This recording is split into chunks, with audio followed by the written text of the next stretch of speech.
ఇప్పుడే అసెంబ్లీ నుంచి వస్తున్నారు హరీష్ పాల్వాయ్ బీజేపీ ఎమ్మెల్యే కూడా మనకు జాయిన్ అవుతున్నారు. హరీష్ గారు ఈరోజు అసెంబ్లీలో స్పీచ్లో 2-3 అంశాలు ఉన్నాయి, విడివిడిగా చర్చిద్దాం. ముందు కేసీఆర్కి సంబంధించి ఆయన స్ట్రెచర్ ఏంటి, స్ట్రెచర్ పైన ఉన్నాడు, మార్చురీకి వెళ్తాడు అని అన్నారు రేవంత్ రెడ్డి 2 రోజుల క్రితం అనేది బీఆర్ఎస్ అలిగేషన్. అక్కడ శాసన మండలిలో ఎమ్మెల్సీలు, ఇక్కడ శాసనసభలో ఎమ్మెల్యేలు కూడా రేవంత్ రెడ్డి స్పీచ్ని బహిష్కరించారు. ఆయన క్లారిటీ ఇచ్చారు, నేను అనలేదు ఆ పార్టీని ఉద్దేశించి అన్నా అని. మీరు అది ఇది వినే ఉంటారా, విన్నారా? విన్నా. మీకేమనిపించింది ఆ సందర్భం? ముఖ్యమంత్రి గారు ఆ స్థాయిలో ఉండి ఇట్లా స్ట్రెచరు మార్చరీ గురించి మాట్లాడడం కరెక్ట్ కానే కాదు. అసెంబ్లీలో దానికి వివరణ ఇవ్వడం, బయట మాట్లాడిన ఒక సభలో మాట్లాడిన అంశానికి అసెంబ్లీలో వివరణ ఇవ్వడం, ఆ పరిస్థితి రావద్దు అసలు. యాక్చువల్లీ మనం నోటిని ఎంత అదుపులో పెట్టుకుంటే అంత పెద్ద స్థాయికి ఎదుగుతాం. ముఖ్యమంత్రి గారు మాటలు అన్యాపదేశకంగా వదిలేస్తున్నారు. అదొక కేసీఆర్ని ఉద్దేశించా, ఎవరినో ఉద్దేశించి. ఇవాళ ప్రసంగంలో కూడా చూడండి, బట్టలు ఉడదీస్తా, గుడ్డలు ఉడదీస్తా, ఇవన్నీ అనవసరం అండి. అసెంబ్లీ సాక్షిగా మేము ఇవన్నీ వినడానికి అసెంబ్లీకి రాలేదు. ప్రజలు అర్థవంతమైన చట్టబద్ధంగానే అన్నారు, మళ్ళీ లాస్ట్ లో చట్టబద్ధంగా బట్టలు ఎలా ఉడదీస్తారో చట్టబద్ధంగా తను చేయాలనుకుంటే 15 నెలల్లో ఎంతమంది మీద చర్యలు తీసుకున్నారండి నాకు ఒకసారి చెప్పండి. ఇప్పుడు ఇన్ని మాటలు చెప్తున్నారు కదా, దానికి కొద్దిగా చర్యలు తీసుకుంటే ఆయన చెప్పేదానికి అర్థం ఉండేది. ఒకరి మీద ప్రాపర్గా కేసు బుక్ చేయగలిగినరా, ఒకరి మీద కోర్టులో ఒక ప్రాపర్ ఛార్జ్ షీట్ ఫైల్ చేయగలిగినరా, ఎక్కడైనా ఎవిడెన్స్ చూపించగలిగినరా? ఈ కొకెయిన్ గురించి, డ్రగ్స్ గురించి ఇన్ని విషయాలు చెప్తున్నారు కదా, మీ దగ్గర పక్కా సమాచారం ఉంటే వాళ్ళని ఎందుకు ఎన్డీపీఎస్ యాక్ట్లో బుక్ చేయట్లేదండి? స్ట్రిక్ట్ యాక్ట్ ఉన్నది, నాన్ బెయిలబుల్ సెక్షన్స్ ఉన్నాయి, లోపలేసేయండి. మేమన్నా వాళ్ళని ప్రొటెక్ట్ చేయడానికి ఎవరు సిద్ధంగా లేరు. చట్టం ముందు అందరు సమానులే, వాళ్ళు ఎమ్మెల్యేలు అయితేంది, ఎంపీలు అయితేంది, వేరే పార్టీకి చెందిన. ఈరోజు సోషల్ మీడియాపై రేవంత్ రెడ్డి ఆవేదనలో మీకు కూడా అనుభవం వచ్చి ఉంటుంది, మీ అపోజిషన్ లీడర్లో లేకుంటే అక్కడ ఉన్న యాక్టివిస్ట్లో ఎవరో మీ పైన కూడా పెట్టుంటారు. కొంత నియంత్రణ అనేది మీకు కూడా ఏమైనా అవసరం ఉంది అని అనిపిస్తుందా? రేవంత్ రెడ్డి గారి వ్యాఖ్యలను ఎలా చూస్తారు మీరు? రేవంత్ రెడ్డి గారు ఇవాళ బాగా నీతులు చెప్తున్నారు, అని నీతులు ఆయనకు కూడా వర్తిస్తాయి. ఆయనకు కూడా స్వీయ నియంత్రణ అవసరం. ఆయనకు కూడా జర్నలిజంలో ఉన్న నియంత్రణ ఏదైతే ఉన్నదో, లక్ష్మణ రేఖలు ఉన్నాయో అవి దాటద్దు అనే విషయం ఇవాళ గుర్తుకొచ్చింది.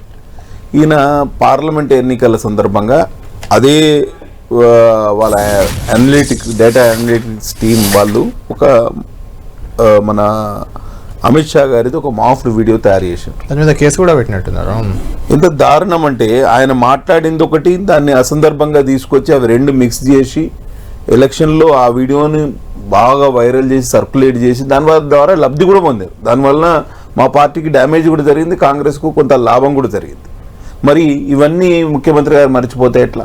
ఇప్పుడు నేనేమంటా అంటే, ముఖ్యమంత్రి గారు ఇవన్నీ తన దాకా వస్తే కానీ తెలియదని అంటారు. ఇప్పుడు ముఖ్యమంత్రి దాకా వచ్చింది కాబట్టి ఇప్పుడు తన అవాకులు చవాకులు వెళ్తున్నారు. కానీ ఇంతకన్నా ముందు జరిగింది ఒకసారి ఆయన గుర్తు చేసుకోవాలి. ఇవన్నిటికీ సూత్రధారి రేవంత్ రెడ్డి గారు, అంతకుముందున్న కాంగ్రెస్ వార్ రూమ్ మెంబర్స్, వాళ్ళందరి మీద చర్యలు కూడా తీసుకోవాలి.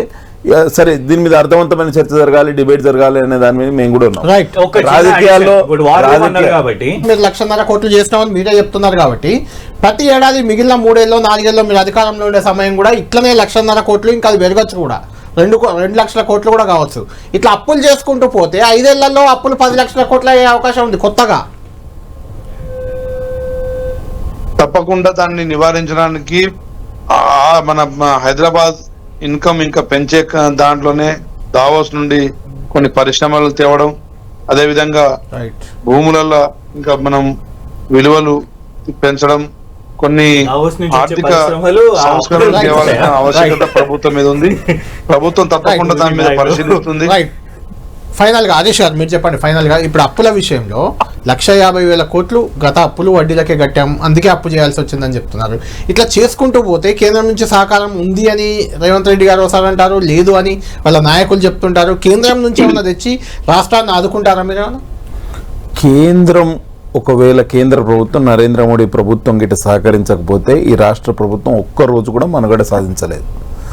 ఆర్బీఐ రుణాలు కానివ్వండి, ఈ బ్యాంకు రుణాలు కానివ్వండి, మొత్తం మొత్తంగా కేంద్ర ప్రభుత్వం సహకరిస్తే బాధించారు అప్పులు 1,50,000 కోట్లకు 1,58,000 కోట్లు ఏడాది ఈ లెక్కన ఇంకా అభివృద్ధికి నిధులు మరి ఇంకా 4 ఏళ్ళు ఈ లెక్కన చూస్తే 6-7 లక్షల కోట్లు. వాళ్ళు 10 సంవత్సరాల్లో చేసింది, వీళ్ళు 5 సంవత్సరాల్లో చేస్తారు.